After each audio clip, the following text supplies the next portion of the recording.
Okay, we should be live on YouTube. I see the icon here. So welcome everybody to the paper session number 4 at the AI for People conference towards sustainable AI. Today we have 2 paper presentations. The first paper is Sustainable Artificial Intelligence through Continual Learning, and Andrea Cosso will present this work. And the other paper is representational bias in expressions and annotation of emotion in audiovisual datasets. And Olia Akobian and William Sakian will present their work. So I think we can start. Good morning or good afternoon, everyone in Gator Town, depending on your time zone. I hope you will enjoy this paper session. So Andrea, when you're ready, you can share your screen, you can unmute yourself and start the presentation. So the floor is yours, whenever you want. Thank you, Gabriele.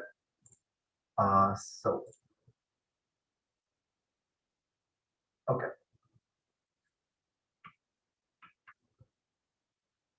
Welcome, ciao a tutti, welcome everybody. I am Andrea Cosso, a PhD student in continual learning at Scuola Normale Superiore and the University of Pisa. And of course, I'm very happy to be here at this international conference on AI for People.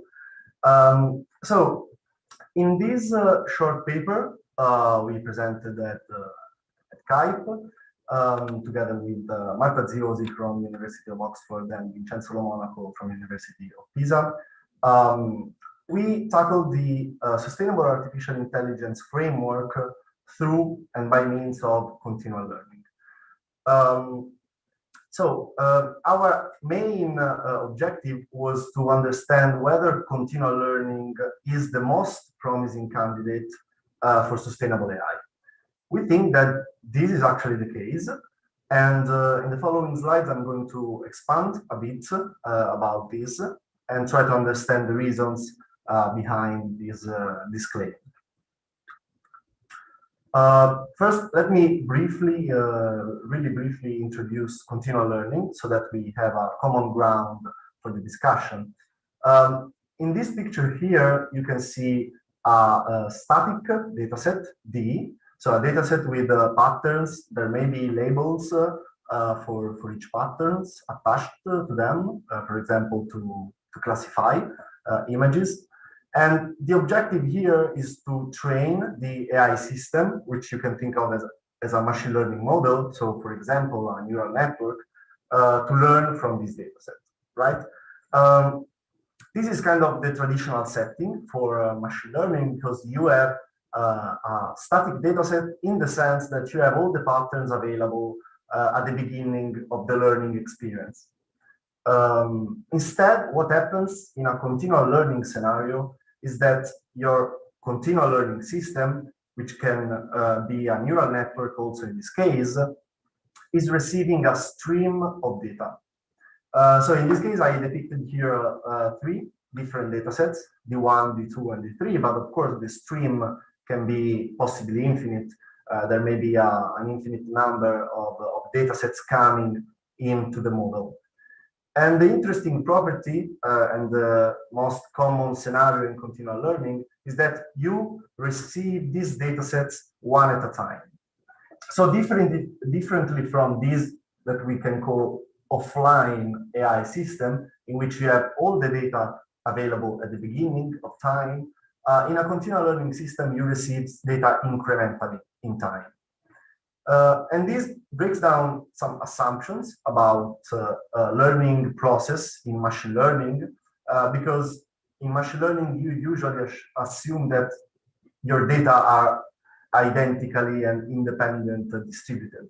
So having a fixed data sets allow you to know in advance the distribution of your data. But in the continual learning setting, instead, you cannot make this assumption.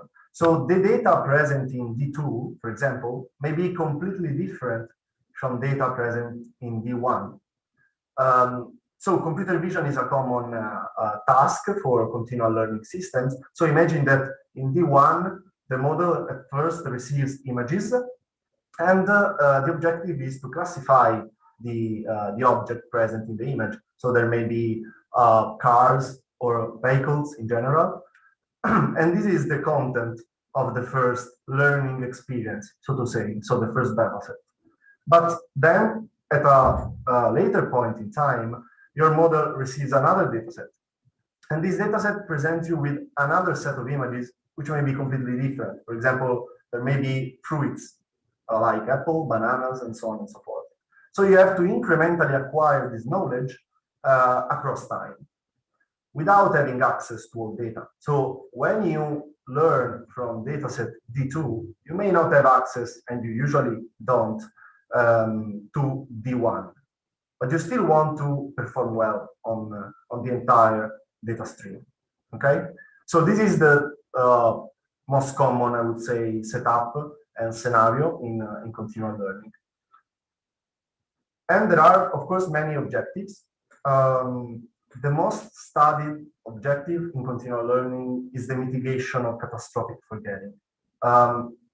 This is a problem affecting mostly neural networks, but also other kinds of model. So it's not a specific a problem, let's say, constrained to the machine learning realm, but it can affect more broadly the AI in general.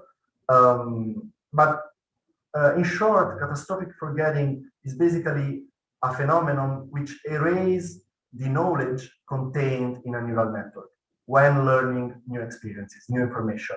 So you, in this continual learning setup, acquire gradually new information, but when you learn to classify apples and bananas, you may, and you usually forget previous knowledge about vehicles, right? So you are not able anymore to classify correctly vehicles because you only have knowledge about fruits, which is the most recent knowledge you acquired.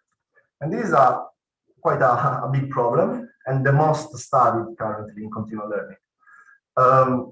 So there are many, of course, partial still solutions to this problem that are studied in the literature.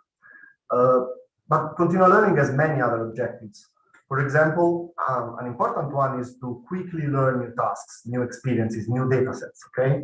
And let me use this informal notion here for this discussion. So learning quickly new tasks is important because in this way, for example, you need less samples to learn the current objective, right? So this is another important task, and you may want to do that by building incrementally on the concepts you already acquired. So you see that it is important to avoid catastrophic forgetting because you can then exploit the knowledge you already have to build incrementally new concepts. Like in neural networks, you build hierarchically through layers. Here you can build temporally, let's say, from different data sets, new knowledge. So this is another challenging objective. And finally, we can say, but there are many objectives. You should be able to scale to a large number of experiences, so a large number of data sets.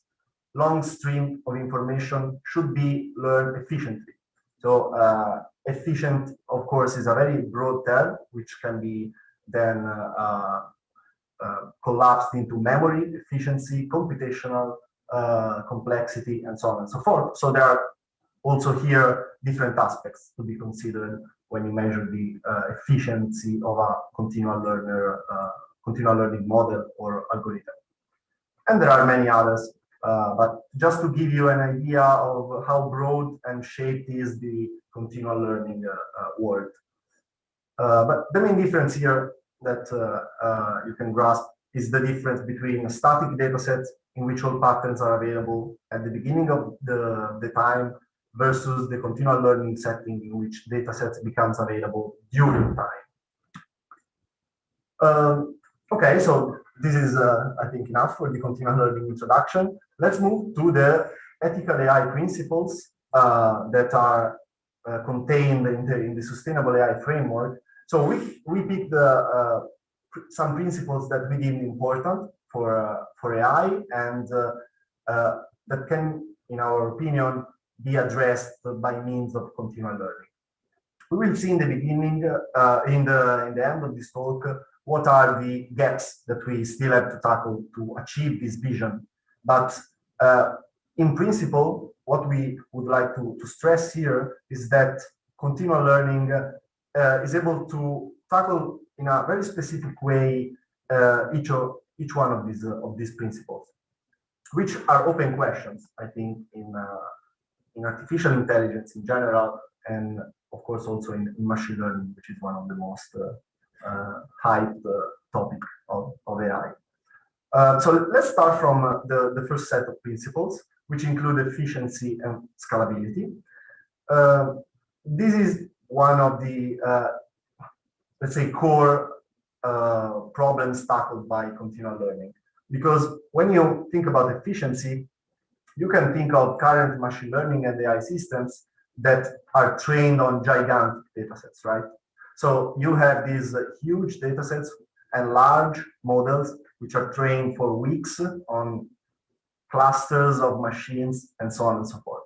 So this requires a very long training phase, and each training phase, each loop of this training phase requires a carbon cost, money cost, different costs which you have to pay in order to train these models to achieve a good performance. And then, of course, when you do, you have a very accurate model in terms of prediction and so on and so forth. But traditional AI systems, so offline AI systems, which have all the data in advance, are not able to manage drifts. Because when you introduce a drift, when you change dataset, for example, and you add a new concept, the catastrophic forgetting completely destroys previous knowledge. And so if you don't take any countermeasures, you have to retrain your model from scratch with the union of previous data and current data. This process, this retraining process, is a very costly one because it requires to start from scratch. So you have to restart the loop, the training loop, and so other weeks on GPUs and so on and so forth. And it's also a waste because most of the knowledge you need is already inside the model, right? So you just need to account for the few patterns that are new, actually, and include them in the model. If you don't do that in this way, you pay a large cost. And this is exactly how continual learning systems work. So they learn over time. You don't have to pay in terms of efficiency of training phase. You don't have to pay the cost of retraining from scratch each time. Of course, you may incur in an absolute loss in performance, but we will tackle also this issue. Another important point, I think, is the scalability, as we were mentioning. So scalability in this context concerns the amount of non-stationarity of the environment. So the more drifts you have, the more datasets, let's say, new datasets you encounter, the more a continual learning system provides some advantage. Because of course, if you have only one drift, okay, you retrain your model and you are done. You may pay a cost for this retraining, but if it happens only once, I mean, we can deal with it. But in a high non-stationary environment, which by the way is the real world, right? You don't have an isolated environment in the real world. In such scenarios and environments, a continual learning system gain advantage over time because each time you encounter a drift, you avoid the retraining phase. So you can scale well also to long data streams. The fairness, privacy, and security are other principles that continual learning can contribute to tackle. So the fairness is a tricky one, but we think that continual learning may be very useful in this context. And I'm not aware of many works on addressing specifically this topic. So maybe given the community of CAIP', you can also try and think it is a worth pursuing objective. So let's imagine that you have a measure to detect when a prediction is biased in many different ways. Of course, there are many different biases, but we are not interested in the specific bias we have, but just in having a way to measure if a prediction is biased from the model. Of course, this is an orthogonal problem because you have to develop something like this, right? But if you have this, imagine that your model is trained continually in a continual learning setting. And at the beginning, of course, your model is randomly initialized, so it doesn't contain any information. And so, let's say, its predictions are not biased. You have not trained the model on any dataset, anything, okay? So let's proceed by induction in this reasoning. If at the beginning the model is not biased, and you have a measure to detect the bias in the prediction of the model, in continual learning, you can incrementally add new knowledge, right? So you can monitor the emergence of biases. And this is something which more or less can be done also in offline AI system in which you train a data set and then you see if your prediction are not the way you want it. But in continual learning, we can try and fix these biased predictions because we can inject new knowledge into the network, into the model in general.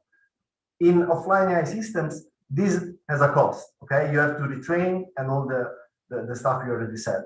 But if you're able to incorporate continuously new information, you can account for the emergence of biases and try to see if the new selected patterns are able to correct this bias.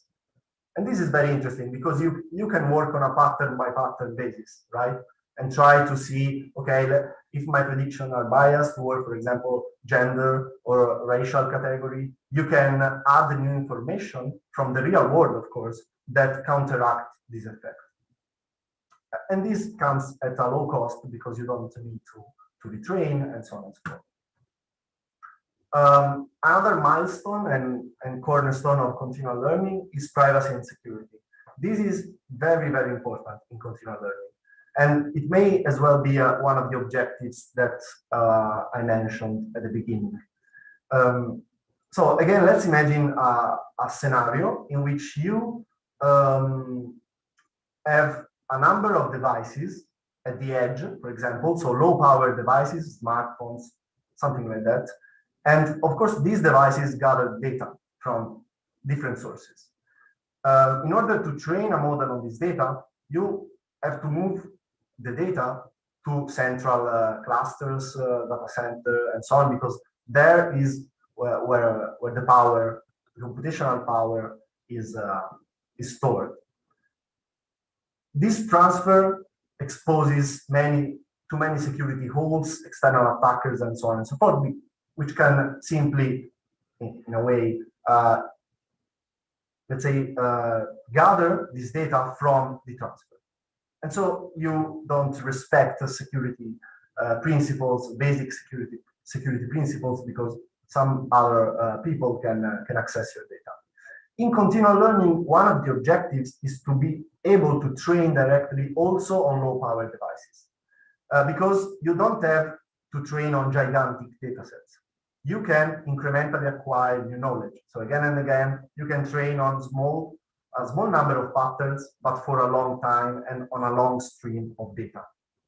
And so in this way, you don't have to transfer data from the edge, from smartphone to central clusters. Of course, you can still do that because the overall performance of a model which is retrained may be better than the continual learning performance because you retrain each time, so you have a more complete information available when you're learning.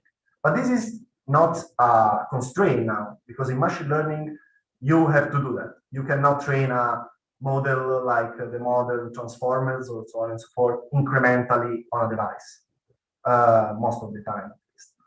In this case, you can. And in this way, the privacy and security of your data is guaranteed because data doesn't leave the device in which they are gathered. So I think this is a very, very important point for continual learning. Okay, another set of principles now, accuracy and robustness. In an offline AI system, as I was saying before, you are subjected to catastrophic forgetting. So as soon as your model receives data which are not coming strictly from the distribution of the offline static dataset the model has been trained on, you see a drastic drop in performance. Because of course you have few patterns and you see a reduction in performance on all the previous ones, which are the vast majority at least. So the robustness of your prediction is greatly a danger because you are not sure what the model can receive without destroying completely the accuracy of your predictions. And this is the case for offline AI systems. Of course, this is not the case for continual learning systems which are able to mitigate catastrophic forgetting. So in a sense, you can allow your continual learning system to live in a less isolated environment in which you don't have to strictly control everything that comes in, but you can admit for a broad variety of input patterns without seeing your performance completely destroyed. And we have this phenomenon is called catastrophic forgetting for a reason, because if you don't take any countermeasure, your performance can like going from 80% accuracy on classes you already seen to 0 accuracy. So you never classify that object in the future anymore. So I mean, it's something that must be taken into consideration when you think about robustness of your predictions. You don't want a single pattern to make your model be unusable for deployment.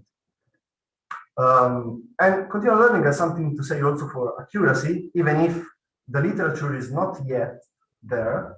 But in principle, continual learning can improve final accuracy with respect to a model which has been trained on the union of all the data you have seen. So this joint training upper bound, in which you take all the data, you assume to have all the data at the beginning, you train your model, you obtain a performance. This performance can be, in principle, surpassed by a continual learner. Because, as if you recall one of the continual learning objectives, we are interested in the so-called transfer learning. So building hierarchically and in time on the concepts we acquired previously. And this may not be the case for an offline learner. Currently, the state of the art is not able to improve over the joint training because the catastrophic forgetting is mitigated but not completely solved. So you pay a cost. But this is research. So in principle, there is nothing preventing this to happen. So we can also improve the final accuracy by training continuously, which is of course the best word possible. You are more efficient, but also more accurate in the end. And this is the dream of many researchers in continual learning. Let's move to the final set of principles, and I would say the most difficult set of principles to be tackled also by continual learning. Because continual learning, of course, does not address the problem of explainability, transparency, and accountability by itself directly. If you have a machine learning or AI solution that address these explainability and transparency problems, you can adopt this solution in your continual learning system. So the modularity of the approach allows to include any advance in the machine learning and offline AI systems directly into the continual learning model. This is an advantage, but continual learning in this sense does not help. In which sense continual learning may help? Where we actually think that the trend of continual learning, and we are seeing this also currently, is to be also biologically inspired in the design of the models. Currently, we are loosely inspired by a biological systems, but if you are able to build a continual learning system, which is a key property of biological systems, which do not catastrophic forget after learning new things. You still remember something of your past. So if continual learning is a necessary condition for a biologically capable system, we may be able in the future, and I have to stress this, in the future, to study continual learning system and AI systems the way in which we currently study the brain. Does this gives us explainable predictions? I don't think so.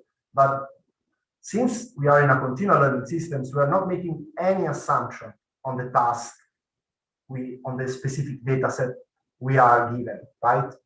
So of course, if I can make a very strong assumption, I may be able to explain some predictions of my model, like computer vision. I can look at feature maps. I can look at what feature gives me a big change in my prediction, try to do something like that. But in a very broad environment, in a real world environment, like a robot wandering around, maybe driven by curiosity objectives, like in modern reinforcement learning and so on, it's very difficult to do so. So in my opinion, but I'm very open to discussion to this point, the best we can hope for is currently a general overview of how the model works in its inner, let's say, representations. So you can hope that, okay, I know that this part of the model does more or less this function, achieve this function, but it also interacts with these other parts of the model, which project back to this, much like we are currently grasping a basic understanding of the brain, right?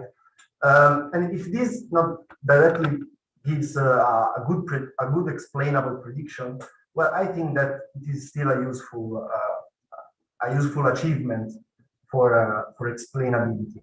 And also in this sense, I'm not seeing any much work in this line, because of course it's a very difficult and futuristic vision, but I really believe that we should move towards something like this, in which you achieve explainability because you are grasping an understanding, even if a general one, of the inner functioning of the model. So I'm completely aware that this is a long shot, but I'm not seeing any valid options. So since our objective was to understand whether continual learning is a prominent candidate for achieving sustainable AI principles, I think that this is actually the case also for this very challenging set of principles. Lastly, just a reminder, if I have not given enough in my talk, that continual learning is still a very young research topic. Like it's been around since the beginning of AI, but it's been developed with more frequency, like 5 years, in the last 5 years, more or less, with deep neural network. So continual learning for deep architectures is a very, very, very young research topic. And the problem of catastrophic forgetting is not solved yet. We are able to mitigate it. This is a fact now in the literature, but we are not completely solving the problem. And we are also wondering if there is, let's say, if we need to completely remove catastrophic forgetting. Maybe we just need to largely mitigate it, but not remove it for many different reasons. But this opens a completely different chapter. And we are still working with large models. Instead, the majority of the works, instead of incrementally adding new units, new computational power to our model in order to account for new knowledge, we are still starting from large models, which may not be the best solution for efficiency and scalability, right? Even if there are works which incrementally add new concepts and let's say modules in the architectures. And one of the main let's say objectives for real world experiments is to move away from only toy environments in which we are experimenting.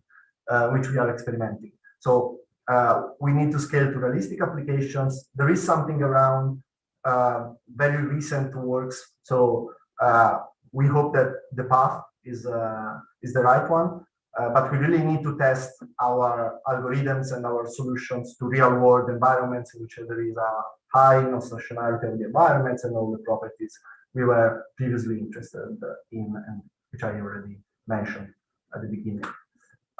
So that is all, folks, and thank you all for the attention.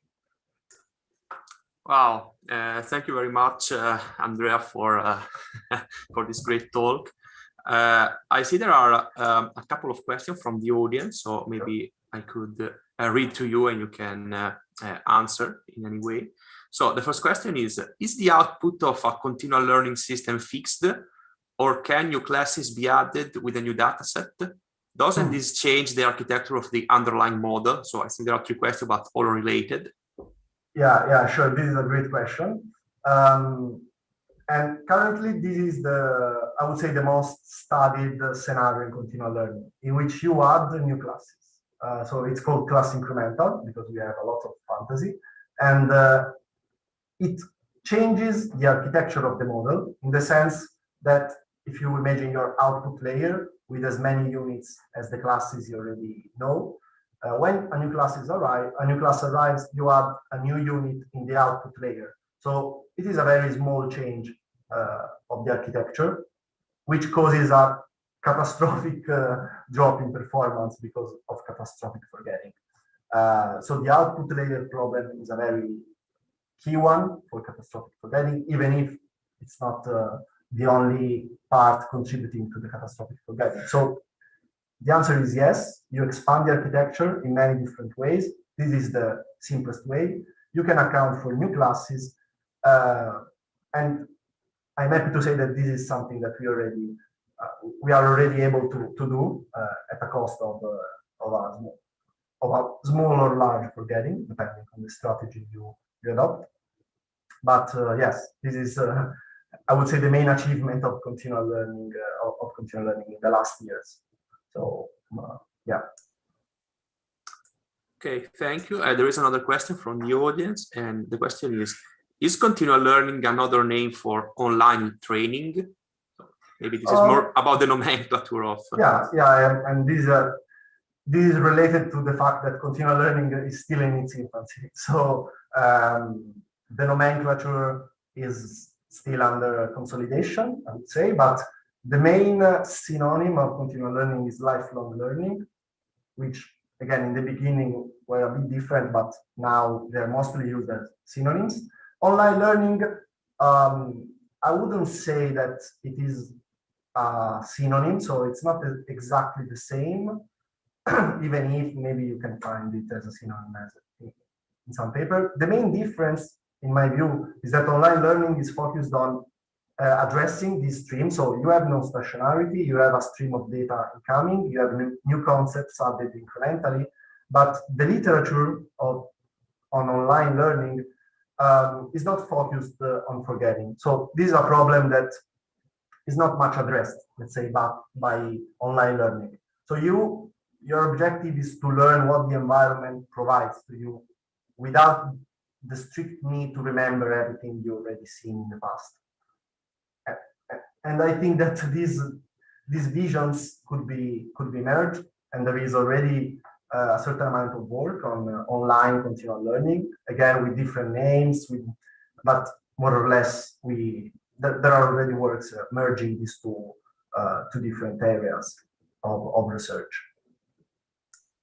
Okay, thank you very much. Let me check if there are other questions from the audience. No. If you have any question, people on GatorTown, please write them on the chat and we will ask to the speakers. Maybe I have another question for you, Andrea. Yep. In these days at the conference, we talked about we talked many times about so these large models, language models like, I don't know, OpenAI GPT or BERT, or this model trained with a huge amount of data. And of course, you say that, yeah, this is not sustainable because the training of this model requires a lot of computation, requires a lot of time. Only few organizations can train this model. And this is totally correct.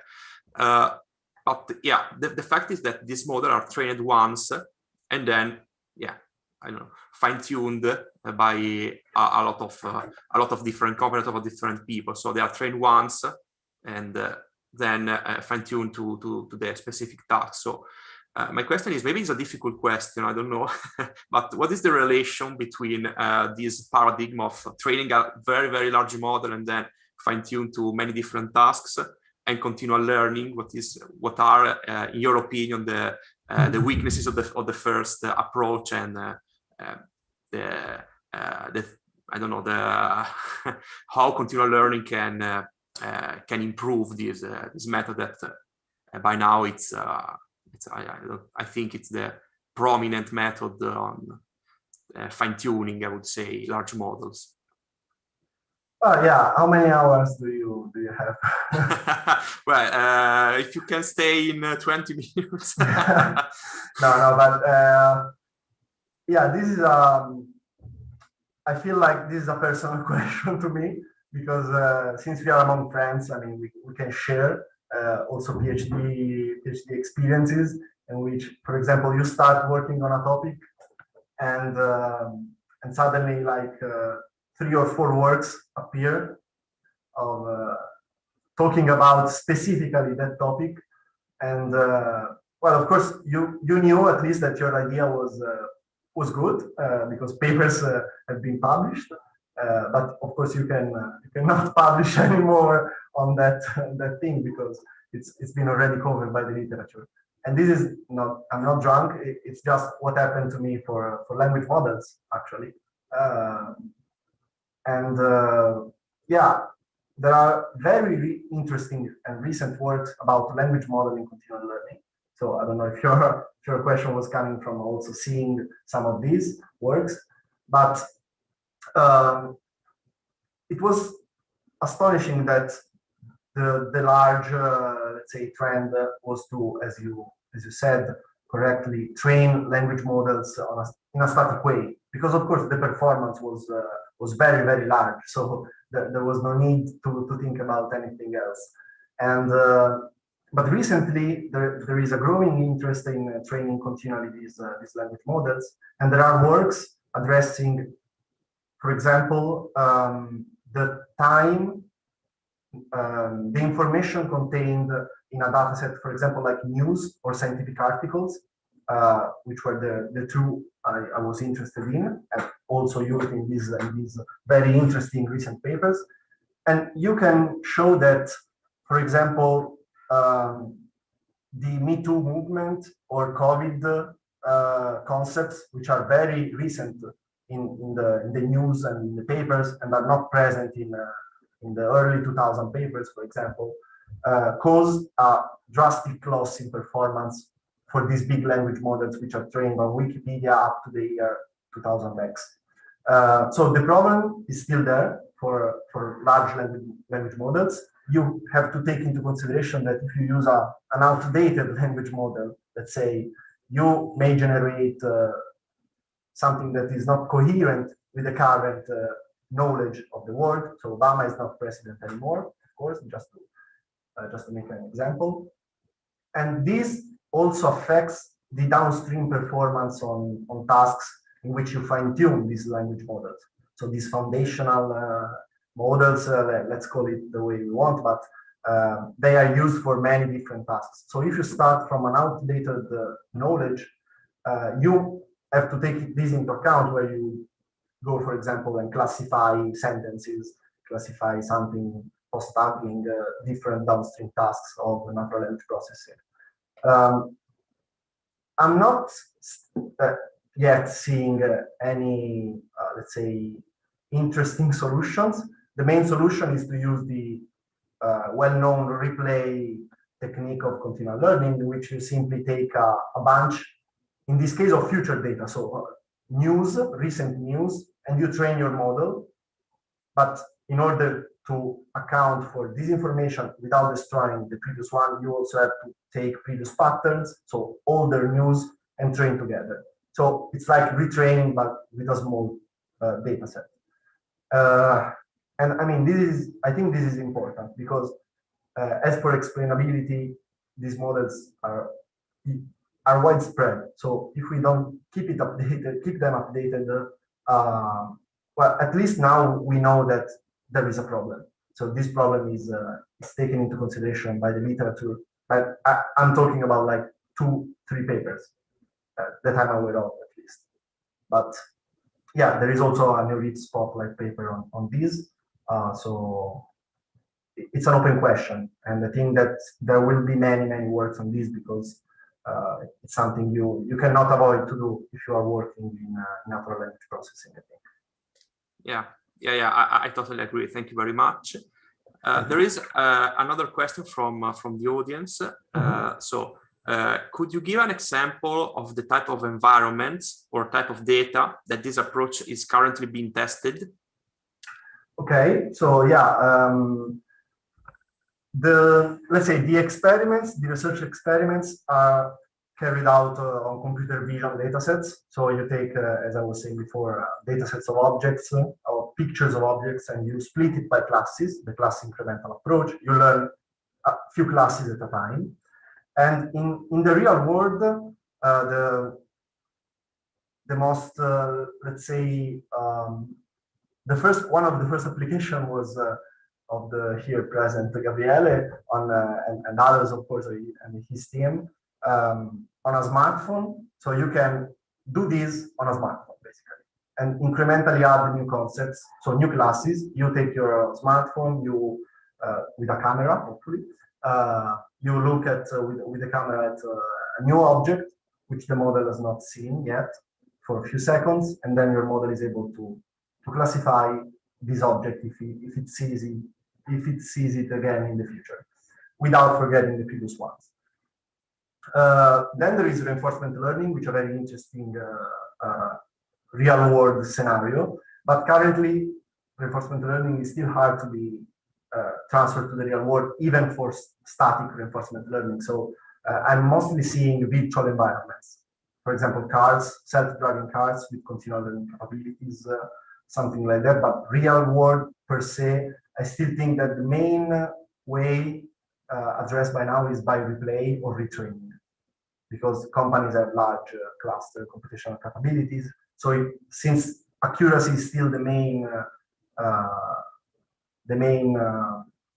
driving factor, they cannot afford to lose performance. So they prefer to retrain and waste, in a sense, computational power and cost instead of doing continual learning strategies. And of course, for the moment, I can understand this behavior, but in the future it may be different. So yeah, for real world environments, I would say that computer vision is the one currently most promising one. But for the future, for the long term, I see reinforcement learning and anyway environments in which we interact in a way similar to reinforcement learning as a very promising avenue. Yeah. Okay, well, thank you very much. Okay, there is another question. It arrived now. Regarding bias, it is a very interesting idea that models can spot their own bias and update based on it. So do you have any idea on how to do it? So spot the own biases and correct. I was not thinking strictly to the model automatically being able to detect and update. I think this is some kind of active learning, which is very interesting actually. So thank you for the insight. But I mean, yeah, in principle, you can have a publicly available data set, and you test if the injection of new patterns improves your bias metric. So if you have a metric to detect bias, and so you can automatically incorporate the patterns which improves your metric. So this is a bit costly because you have to train each time on these patterns and see which one improves the performance. But I was thinking more a human in the loop approach, for at least for the beginning, in which the human supervisioning the model detect the bias, or anyway, a warning is raised, and you know that there is a bias, and then you have to understand with traditional techniques the type of bias, for example, a dataset bias or other kinds of bias, and you have to select the appropriate images that you think are likely to solve the problem. So this, I think I would rely at the beginning in the human black box. So I don't know if you would be able to explain why you chose those patterns. And this is, again, the problem of explainability, which affects also partially all of us. But a full automatic process, I think, would be a bit more difficult, at least at the beginning. So yeah, a human in the loop approach, I think, is more easy to start with.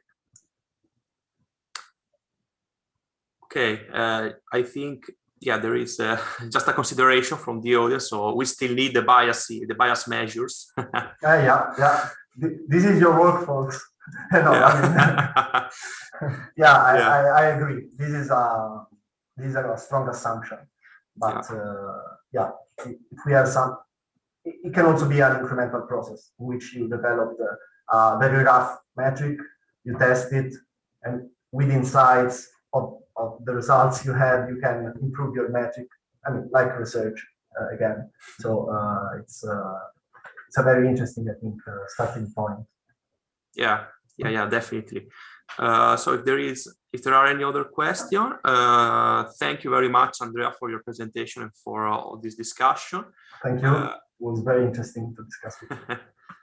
Thank you. And okay, we can pass to the other paper of this session, which is representational bias in expressions and annotation of emotion in audiovisual datasets. And it will be presented by Olya Hakobian and William Sakian from the Center for Cognitive Interaction Technology at the Bielefeld University in Germany. So when you're ready, you can share your screen and you can start your presentation. The floor is yours.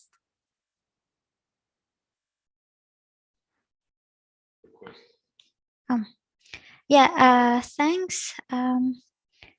We'll get started now. Yeah, we can see the slide and we can hear you, so everything is perfect. Okay, yeah, I'm trying to find the laser pointer, but okay. For some reason it's not there anymore, but okay. We can see your mouse, so it's okay. Okay, good. Thanks a lot and welcome everyone to our talk today on representational bias in emotion data sets. So I'm Olya Hakobian, and together with William Sakian, we will present our work. So first, let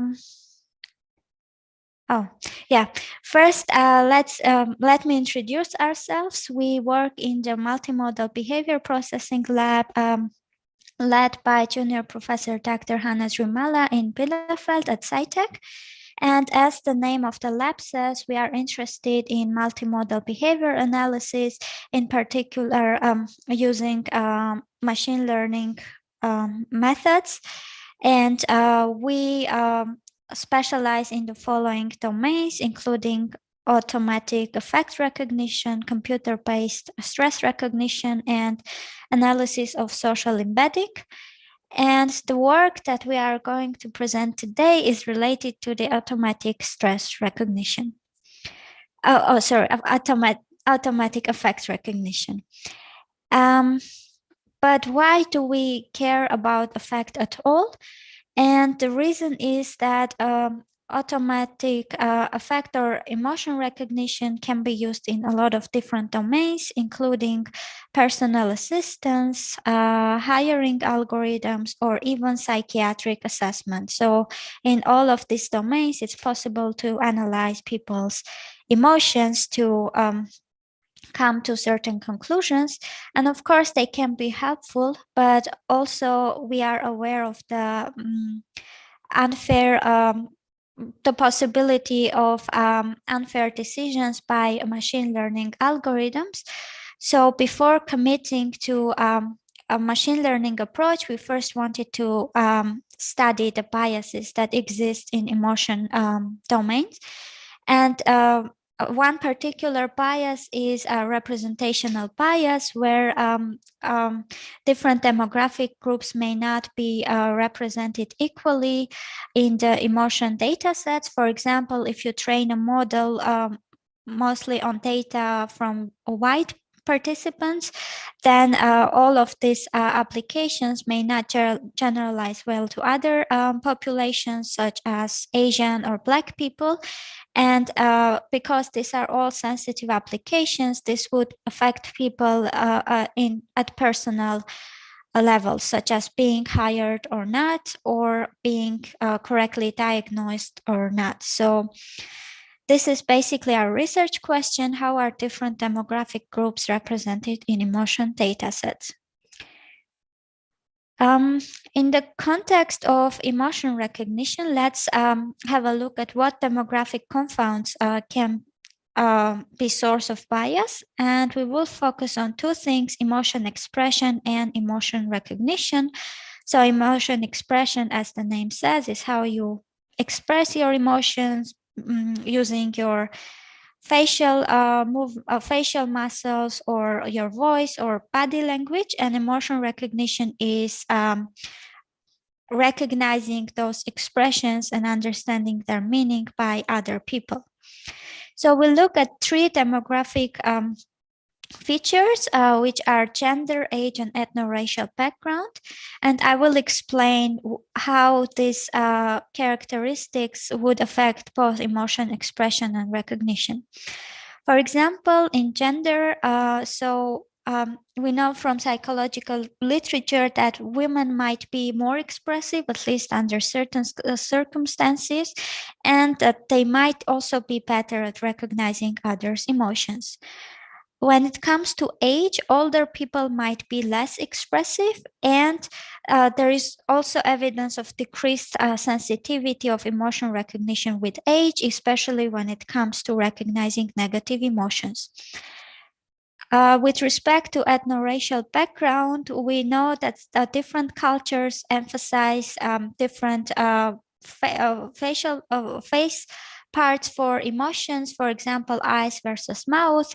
Asian cultures are known to put more emphasis on the eyes, while Western cultures seem to employ a lot of mouth movements to express emotions.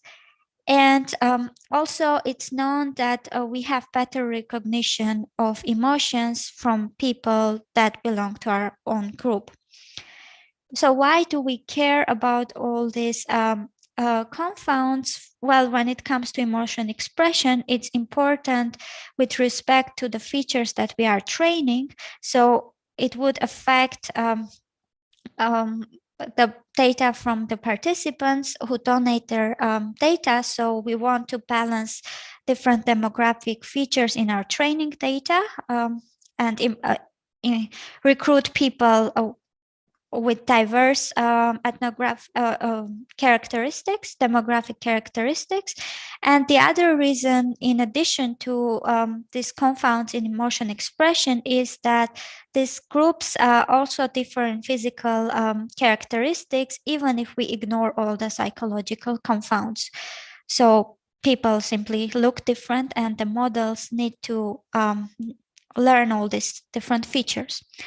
And coming to emotion recognition, this is important when we talk about the ground truth, because a lot of emotion data sets are validated or annotated by humans. So if people are influenced by all these confounds, then the ground truth itself might be effective. So that's why we should look at the diversity among annotators as well. And this is something that seems to be undervalued in the current literature when people talk about representational bias. So in our study, we focus both on people who donate their data and people who have annotated the data. Okay, with all this information, let's have a look at how we analyzed potential biases with respect to representational bias. And first, of course, we needed to find emotion data sets. And for that, we performed a search using the following keywords. So we were looking for emotion or affect recognition or detection data sets. And we focused on three domains: video, image, or video, audio, or audiovisual. That we have different modalities here, and we looked at two platforms, Web of Science and PubMed, and the filter that we applied is that we only considered publications that were in English. But it's important to note that it doesn't mean that we didn't include data sets from other cultures, but the important thing was that there was a publication in English so that we could learn something about these data sets. And a lot of data sets from other cultures actually have publications in English. So we analyzed review papers and research articles separately, and we will see now why we did so. Okay, let me start with the first method, which was reviewing review papers. So we identified about 500 review papers, and we read the titles and the abstract, both William and I, and decided whether each review paper is likely to have emotion data sets.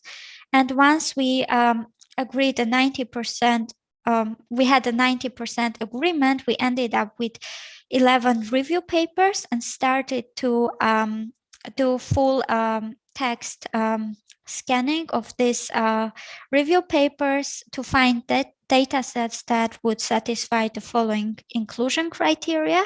So modality, as I already mentioned, audio, video, or audio visual, and labels. They should have single or multiple emotion or affect dimension labels.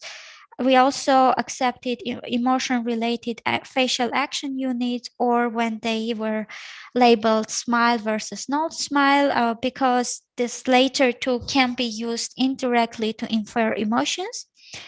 And for exclusion criteria, we excluded data sets that looked at physiological data like EEG, ECG, etc., or body movements without face information.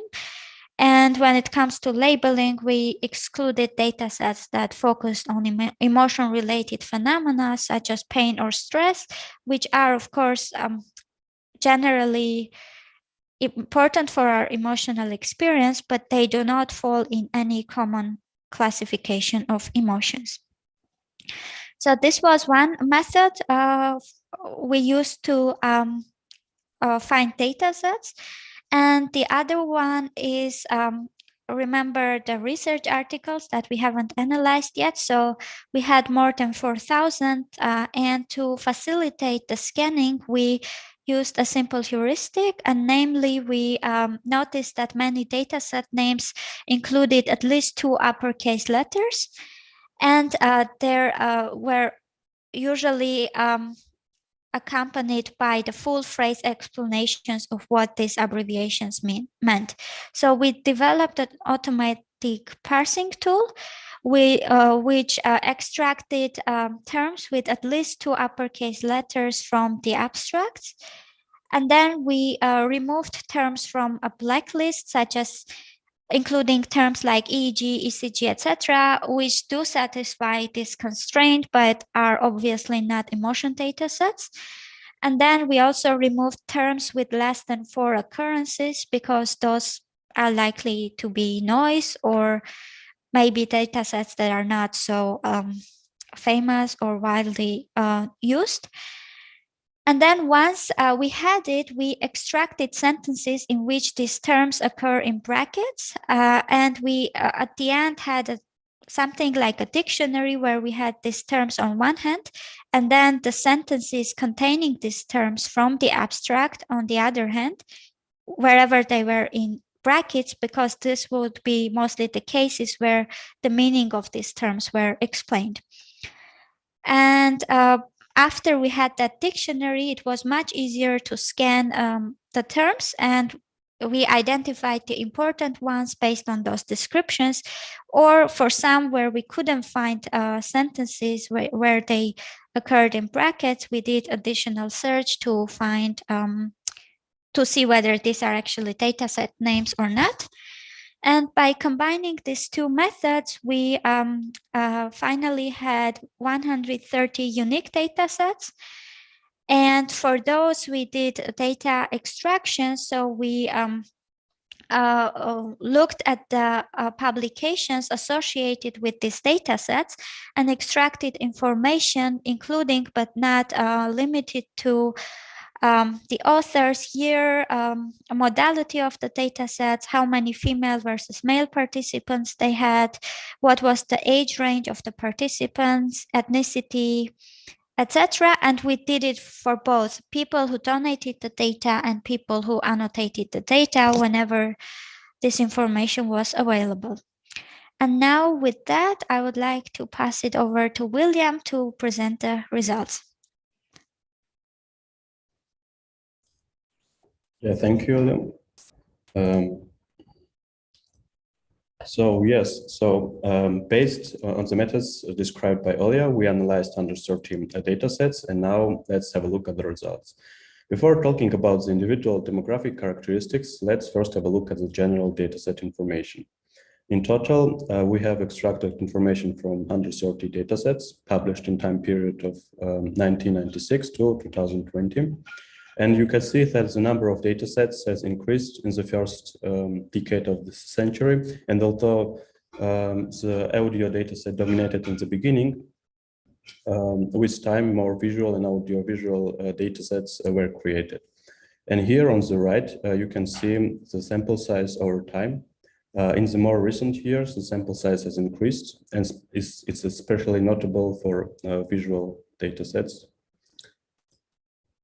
So from 130 datasets, only 94 mentioned gender information for participants and only 18 for the annotators. And in the datasets that did report gender information, we stated whether both genders were equally represented.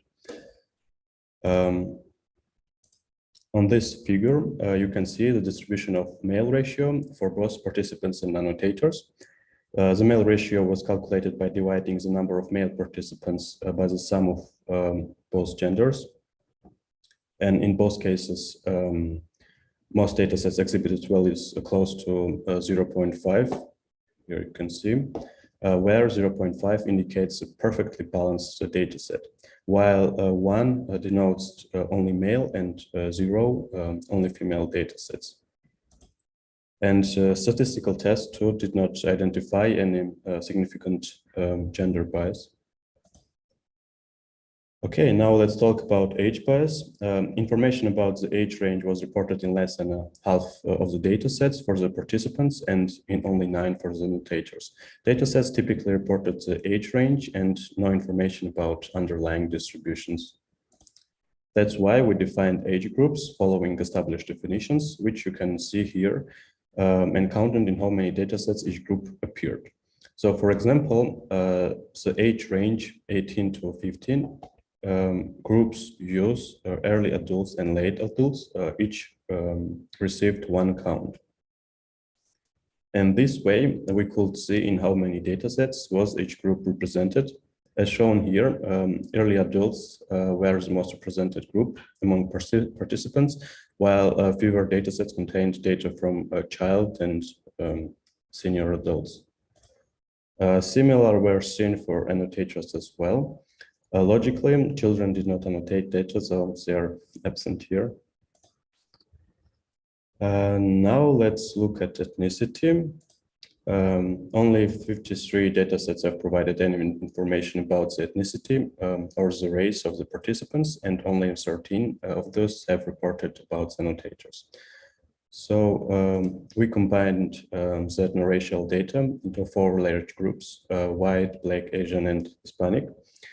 Yeah, we acknowledge that human ethic and racial diversity are extremely oversimplified through such classifications. However, it is also worth noticing that datasets used in our research were quite vague and did not cover all the diversity of human ethnicities. So yeah, on this plot, each dot shows one data set in which a group was represented. For example, there are 8 data sets where a group black was represented, and the y-axis shows the share of this group in each of these data sets. You can see that black and Hispanic groups are represented in fewer data sets, and their share is less than 20%. And by contrast, white people are represented in many data sets and are the majority in most. You can see the most dots are above 50%, and the results are mixed for Asian, as in some data sets they are the majority, yeah, here, and in some others they have a smaller share. Similar results can be seen for annotators, but you can see that there are less dots, meaning that less data sets reported ethno-racial information for annotators. So to sum up, we analyzed 130 emotion recognition data sets with respect to representational bias in gender, age, and ethno-racial background.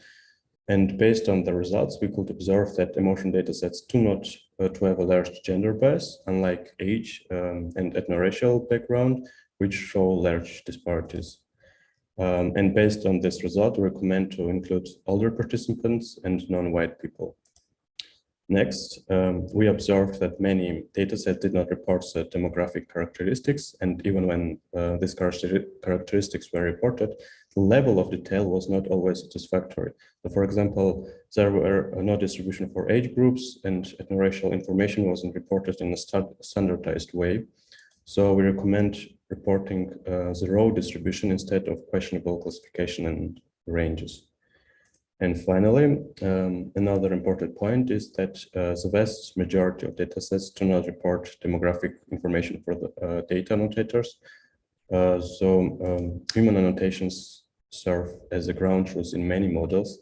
Therefore, demographic information on annotators is needed, as it can be an influencing factor on the emotion recognition accuracy. So thank you very much. If you have any questions.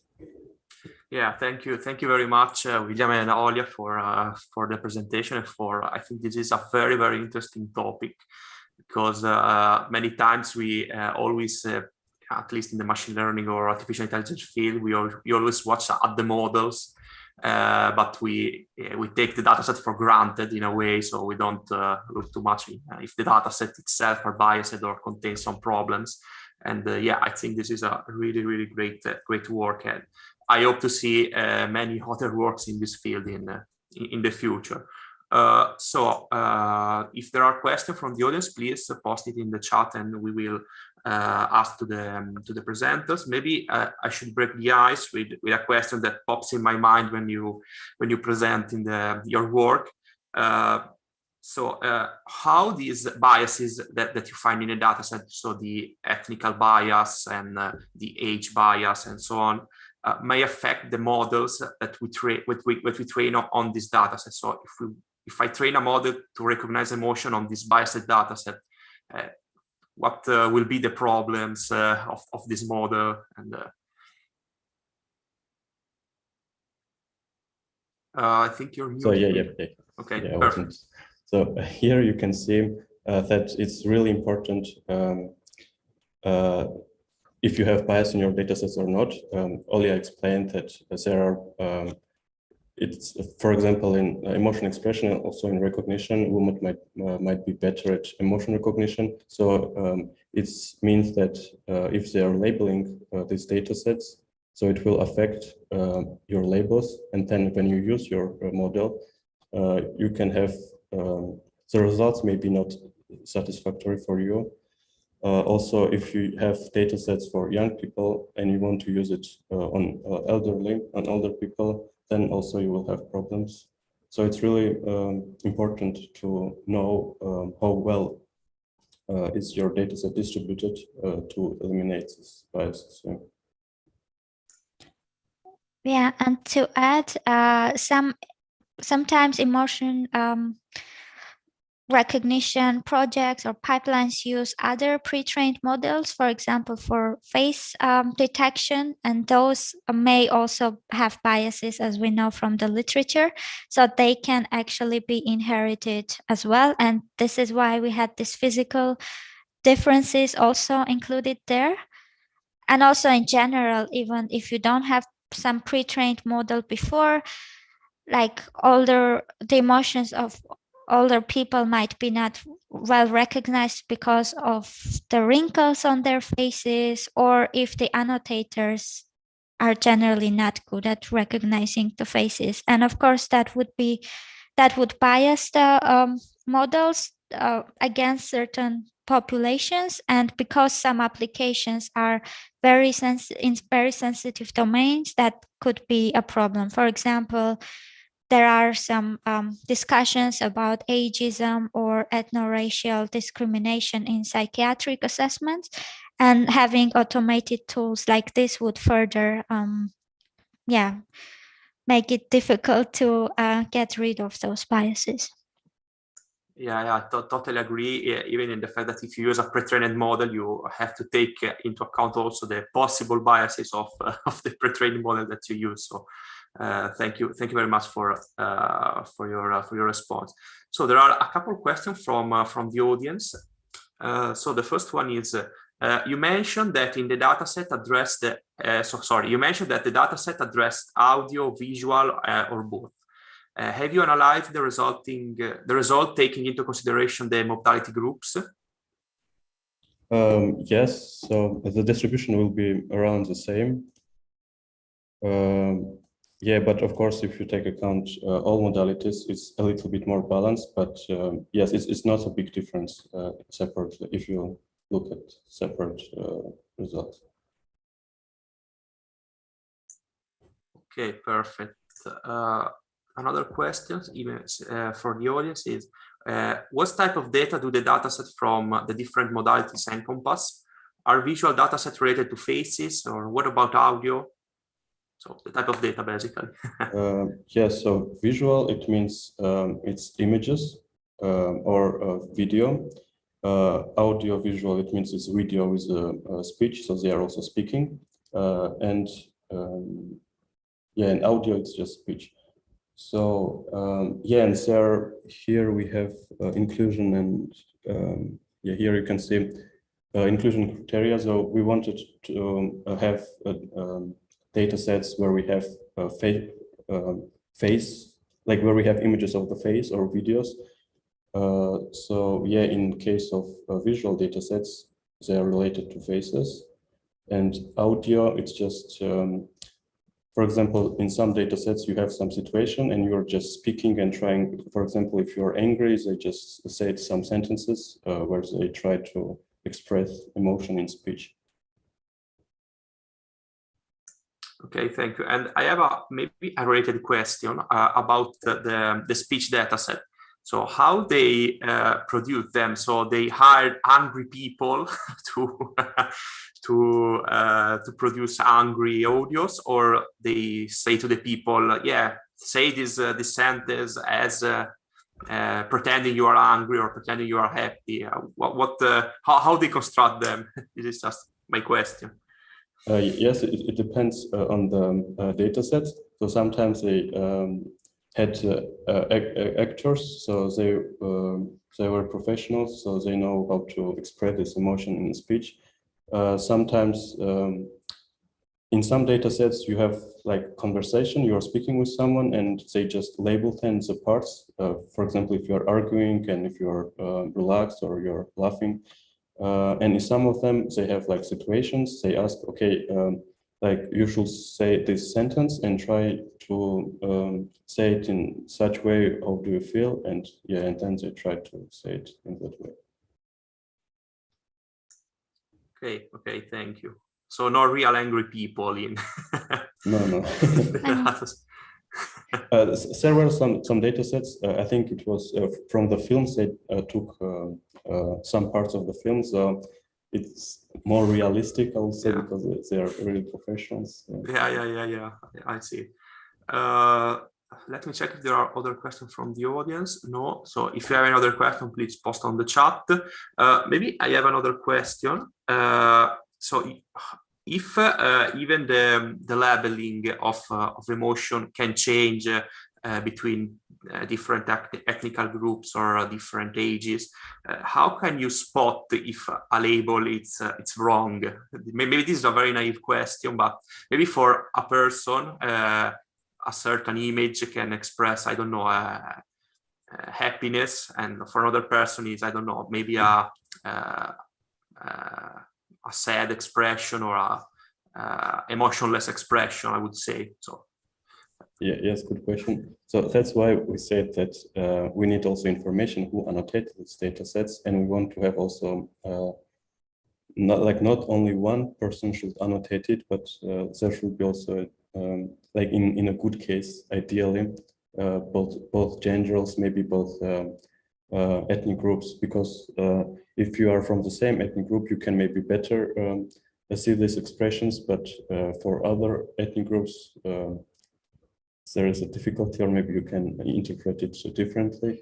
So yeah, that's why it's good if you have this distribution also not among the participants, but also annotators. Yes, some data sets actually had many annotators and they took the average.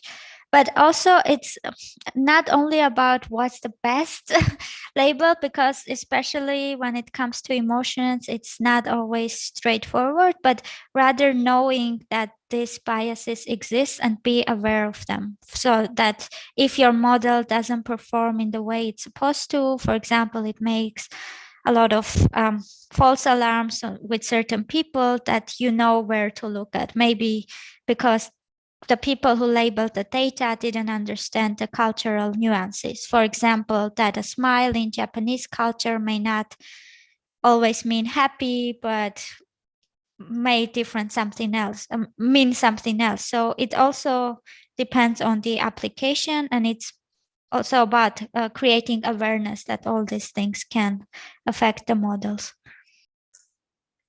okay, yeah, thank you very much. There is another pretty long question from the audience.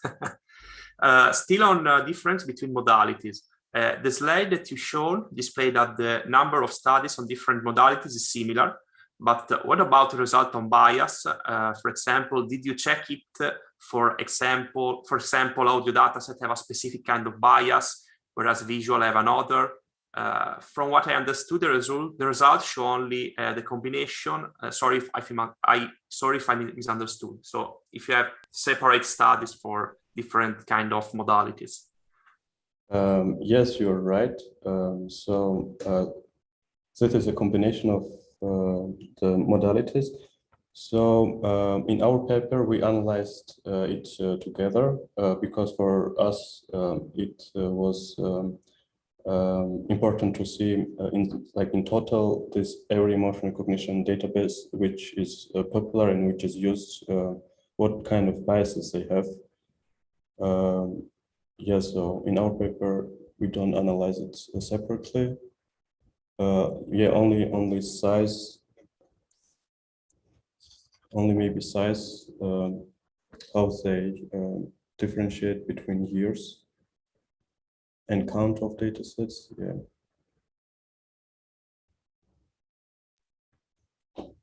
Yeah, but that's a good question. Maybe we can look more closely and see whether there are any specific types of data sets that are tied to modality. Just from the scanning of the databases, my feeling would be that there are no strong differences, but we didn't do it quantitatively. So, yeah. Yeah, thank you. Just a comment, I think, for the same person. So I believe the result will be similar, maybe worth studying, a very interesting study. So congrats again for your paper. Thanks. Yeah, and yeah, thanks for raising the point. Definitely, it's worth looking at. Okay, maybe I have a last question for you. So you said that you don't include physical data such as EEG or ACG or any monitoring data. This is because, yeah, I believe I'm not studying emotion recognition, so I'm not in the field. But why don't you include them? Because it's easier to spot emotion using these techniques, so they cannot lie basically without an EEG, or maybe because they are not related to the study that you want to do in this paper. No, like every modality has its advantages. We just want, like in our study, we wanted to focus only on video, so that's why we decided to have images and speech. Yeah. But also in terms of, for example, those analysis like physiology measurements are typically done in labs, and you need extra devices. And it seems that a lot of approaches are moving towards being able to analyze such signals remotely, like, I don't know, even analyzing heart rate using videos and things like that. So in that sense, our work can be placed in such a context of more non-invasive, remote ways of analyzing emotions. Yeah, okay, thank you. I don't think there are other questions from the audience, but I will check, and in case I read them to you. So thank you again for your presentation and for this great work. I think it, as I said, it's a very, very interesting work, and I hope that I see similar work for many other data sets. So just to recap, I will share my screen just to recap the events of today, of the conference. Let me check, where is here. Okay, so this was the paper session 4. Now we have a break until 2 p.m. So feel free to have a break. Feel free to eat if it's lunch time in your time zone, or just take some coffee or some tea. Feel free to navigate in Gator Town, to explore the Gator Town. We have a social space. We have a bar. You can talk with the other participants. The Gator Town is always open, so feel free to explore it. And at 2 p.m. Central European time, you have this lecture on catalog of the posthuman, which is, I believe, is one of the most interesting